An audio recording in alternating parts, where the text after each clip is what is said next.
Let's discuss mounting hole placement. Typically, bolt holes are used as mounting holes.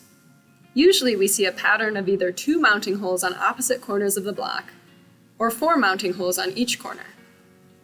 I like to make sure I have the appropriate mounting face selected in the Manifold Properties panel.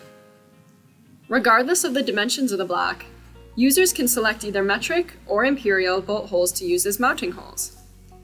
They will automatically be labeled as mounting hole 1, 2, and so on, unless the user changes the component ID to reflect a new name.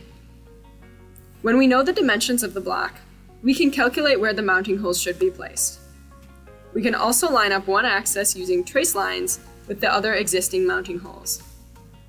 If needed, we can also modify both thread and drill depth and diameter in the Cavity Properties panel.